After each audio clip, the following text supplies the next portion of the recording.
To our group's presentation, where our vision is to making BEP a place where people love to work. Your hosts are Willie Dandridge, third shift operator. Heather Hallwax, third shift operator inspector. Kevin Julia, operator inspector. Ronel Lopez, first shift operator inspector. Carlos Huéramo, second shift operator. Wante Drone, first shift operator inspector.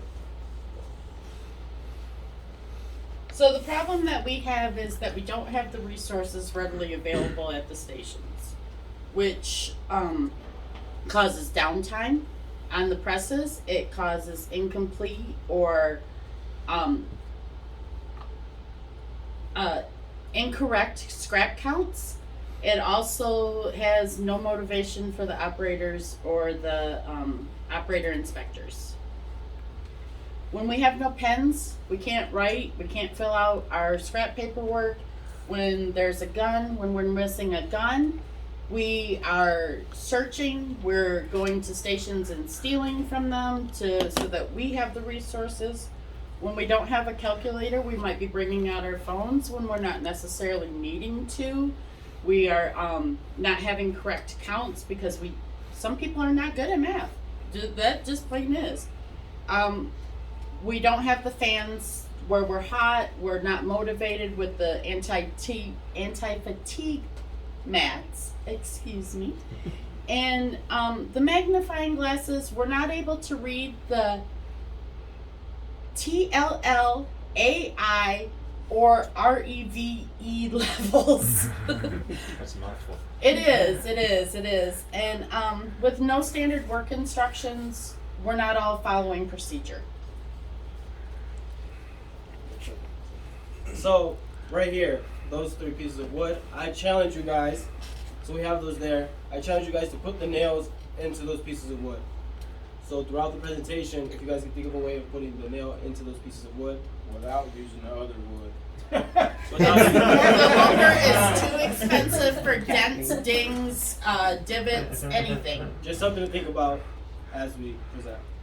Go ahead, Willie.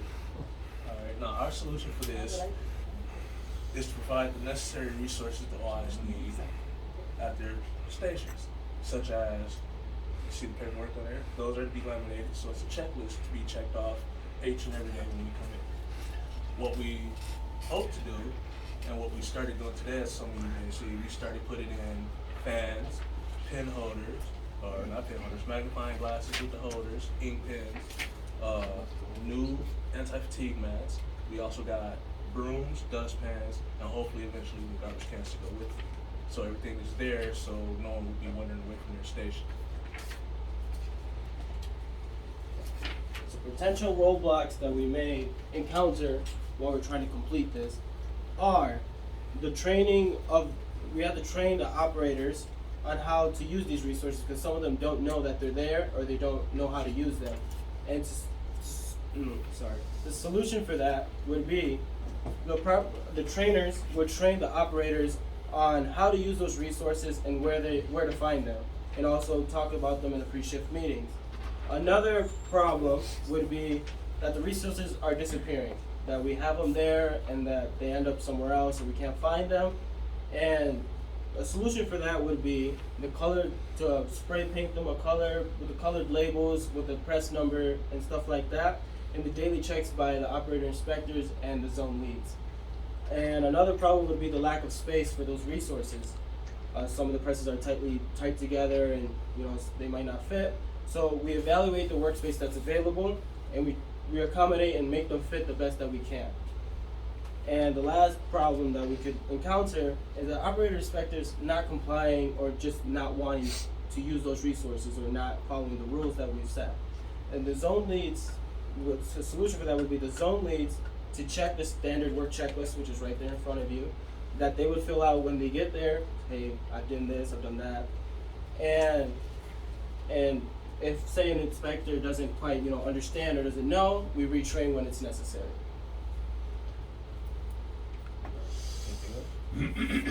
So we have a demonstration in the form of a video. So this right here is a before video without having resources at the 1 second. This is his workstation. Pause it real quick. This is As his you workstation. see the picture board behind him, there's nothing there. This is a big problem most of you have, is common here.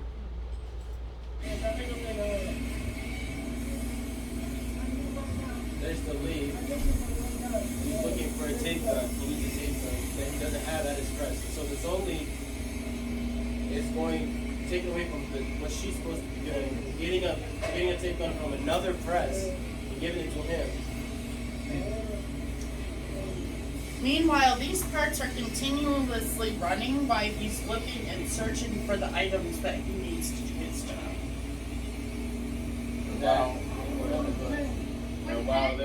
While he's walking off, the machine is still running, and the machine running and no one there is the potential for the parts to keep accumulating and crash and scratch into each other, and then accumulate some more scrap. And he's also taking the lead away again from her doing her things because he's asking for another item. So now we have Now a we have a before second video video with the resources. of what we envision how the station should look.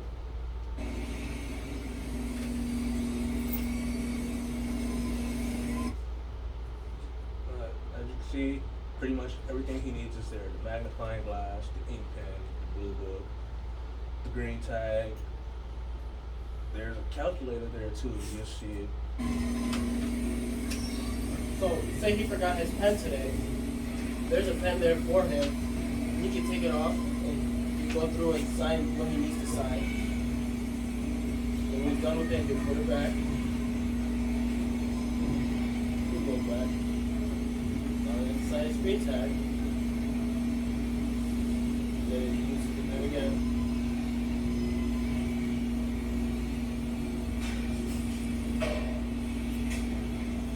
Back.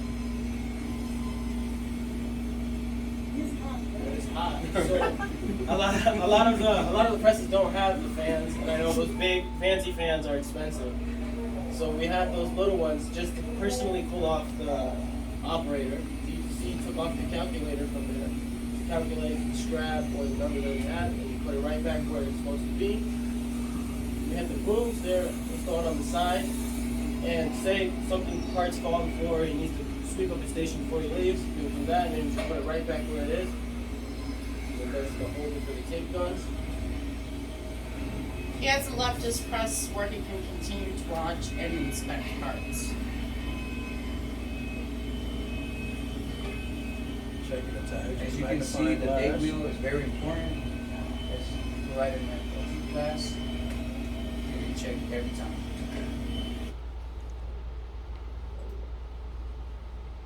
Any questions? Awesome. Who came up with the idea for the magnifying glass? That was actually all Why of wasn't us. me? That's a good Alright. idea. Projected results. More engaged and happier operators, as you can see, and less downtime for the machines, and more produced parts. More aware scrap count. Also, more time quality inspected parts, and a stronger adherence to the 5S. Stakeholders, who will benefit? First of all, the OIs will benefit because they have greater accessibility of needed resources to do his or her job and clearer definition of work standard, of standard works, right? Leads will benefit because they have more time to do actual job and less time hunting down resources for the operator instructors. Quality will benefit because they have less parts sent to NCM and safe launch due to higher quality of parts. What we need from you, trainers, we need you to train OIs on the use of various resources. The leads, we need you to monitor resources so that the OI still has everything needed. Also, to check the standard work checklist to ensure job completion. And the supervisors, we need you to provide support for leads and can communicate when resources are needed. Excuse me. distribution of roles. So here's what everybody did. Willie, he installed the tape guns, hooks, and fans into the workstations. Heather modified those pens that you see right there and installed the fans to the workstations as well. Kevin assembled, distributed, and installed the room and desk fans. Ronell will buy more calculators and assisted in the installations. Jennifer, who's not here, she wasn't feeling well, so she can be here with us right now.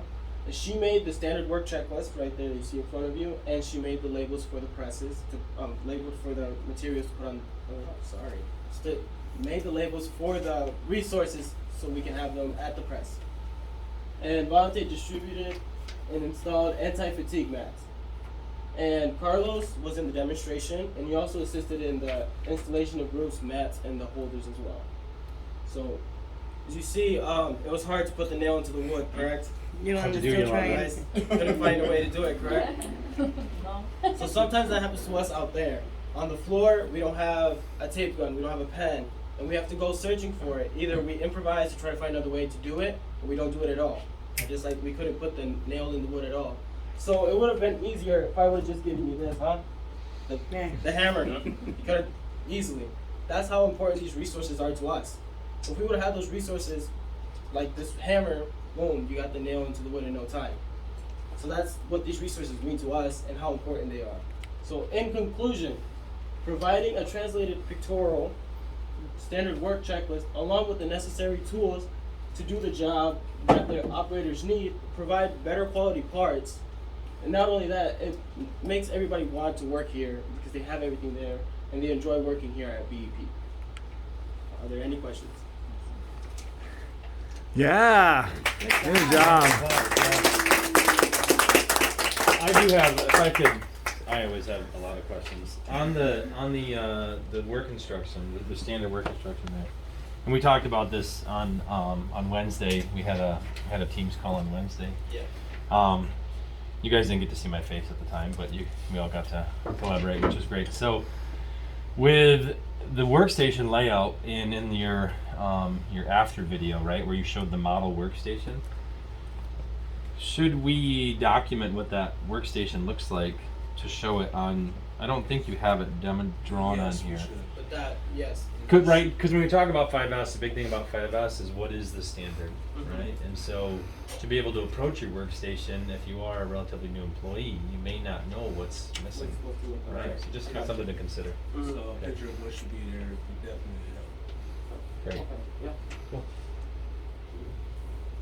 Because that was also one of the standards I thought should be on the checklist was, is your gun here, is your calculator here, is your magnifying glass? Sure, ink yeah. pen, is your blue book where it's supposed to go? Because I know some of the mechanics, because they have to look at the blue book for certain codes, they will take it and put it at the end of the press and leave it there and Right. not put it back. Yep. Yep. And you'd rather it's much better served right in front of you. Yeah, because that takes away time. You gotta, where's the blue book at? Spend 5 minutes looking for a book and it's right there. So, question. How do we ensure, now that we've gone through the training, how do we ensure going out to the production floor that we are able to share this information or make sure that that the items that you've placed out there don't come up missing? That's actually what the checklist is supposed to be. And that's some of the things she did miss when she put on there. Like I suggested, we like make sure on the checklist you also make sure that is there a tape gun there when you leave? Is your broom dustbin there? Is your fatigue mat there? Is your trash can there? You know, everything that's at the station should be on the checklist to make sure it's there. So when someone comes by and looks at the sheet, like, oh well, okay, I see your brooms out here. I see your tape guns. Okay, so I gotta go find that. And because there should be enough tape guns to be at every station.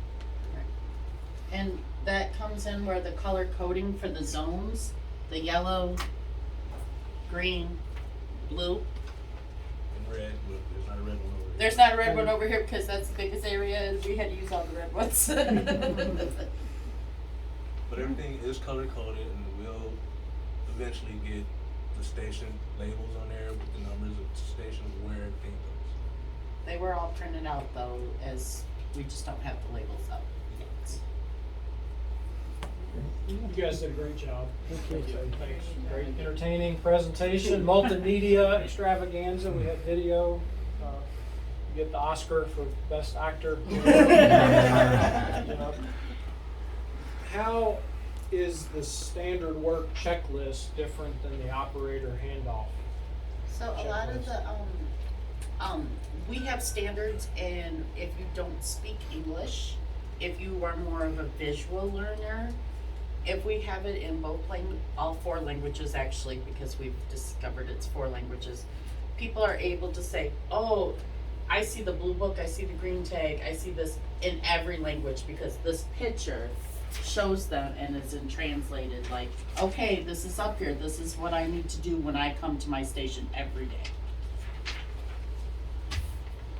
Right, but isn't that part of what, when we do the handoff checklist, we're supposed to be The checking handoff questions? checklist only asks if your station was clean, was the blue book signed?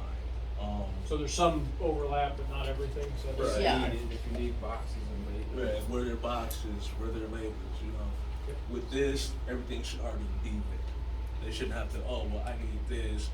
If they come and they say, okay, well, this is not here, when whoever comes by and checks that, instead of them looking for someone, they can look at this checklist, well, okay, you didn't have the labels, okay, I'll be right back. Because I notice when we hand those off, or we get them, like on third shift, we get them, we see we don't have labels and we turn them in, we're still waiting 20, 30 minutes before someone comes around and say, oh, hey, here's your labels. And those So for us, that's hopefully gonna bring that down to where they already know what's needed. So again, I'll go ahead, I'm sorry. those will be at the press too, on the Laminated, Yep. so that everyone has a visual sense of, laminated in every paper. So that it's in all languages, and if you are not able to follow it that way, you can read it in whatever language, English, Spanish, and the other 2 languages, I don't remember what they were, but we have 4 languages here, so we had it so that we had 2 and 2, so that everyone has standard work, and everyone is able to understand and follow what is necessary for us to do our job. That's great. Any other questions? So on this, I'm sorry, we keep cutting you off. No, Go ahead. I know we have the operator handoff, and there's certain things, like you said, the pen, the tape, gun, and all that is not in there. Is that what this is That's, pertaining to? You're gonna add on the, Yeah. the pens, the hand? yeah, everything's gonna be added. This is just a rough draft of what we're working. Okay. Right, so, and you all may be saying this, but I would encourage you to consider, how do we combine the 2 things into one thing? yeah. Because we already have trouble with too many things, right? Yeah. Right. Right. So if y'all can consider that as part of finishing this up, but definitely having the pictures and explaining, if you're doing your handoff checklist, kind of what does everything on there mean, and adding some other stuff. That's kind of what y'all are saying. Yeah, right? that's what we're trying to Great, get. love it. Cool. So, how long have you guys been with us? You're all new faces to me, so I Yeah. apologize. I haven't. Me started with and her have been here almost Since- 4 months now. Okay. Yeah, we were started in March, so. Thank you all for being here. What about the rest I've of been us? here for 2.5, almost 3. Okay, great, welcome. One month, 15 days. I once. Okay. Okay. I believe like almost 3 months, Okay. close to 3 months. So how was the quality safe launch training? Did you guys learn some stuff? Oh yeah. It was amazing. This Wow, class gave me so much information as to know what they're called. Right. Cause like, they can say, oh, look for this here, but if I don't know what it's called, I can't be like, hey, you got some of that smooch right there. But coming through this class, I figured out where they're at, where they're likely to be from just standard presentation, and also what they're called, and you know what's acceptable, what can be painted and what can't be. That's information that I had no idea. Like, I've been doing lip seals forever, and I'm just like, I don't know anything about any other parts because that's not what I do. But now that I've learned them, it's like, oh, that's what that looks like. Oh, now, hey. And we have better knowledge of knowing who to contact, material handler, mechanic, lead, or whatever we need, because we know what the defects are caused by, so we can get the cure for it. That's great. Good. Thank you. Other feedback on the week? Anything you didn't like? Oh no. I'm joking. Come No, on, we can it's- take it. Did you have something? There's this beam of globe of light that is available while you guys are here at work that we're not accustomed to standard being third shifters. So seeing that coming into work was a little stressful. Good one. I needed my sunglasses a couple days. Any other feedback, guys? It was a good week. Okay. Yeah, definitely a challenge. I'm first shift, so I'm used to waking up early. Yeah. But I wake up later and I'm tired for some reason. But that's basically it. Safe lunch, definitely appreciate what they do now Yeah. because they just sit there and I'm not used to that. So I'm like, oh, I don't want to really do this anymore because I'm just sitting down all day and I'm used to, moving around and stuff like that. But I really gained to appreciate what they do and how closely they inspect the parts. Great. I didn't know you talked. You're attacking me. Good job. Yeah, they're very quiet guys, so. Are they? Yeah. Yeah, we normally tend to be. Just get over there, get our They're the parts. quiet ones, so good job. Okay. All right, well, thank you very much. Give them one last round of applause. Way to go, guys. Bye.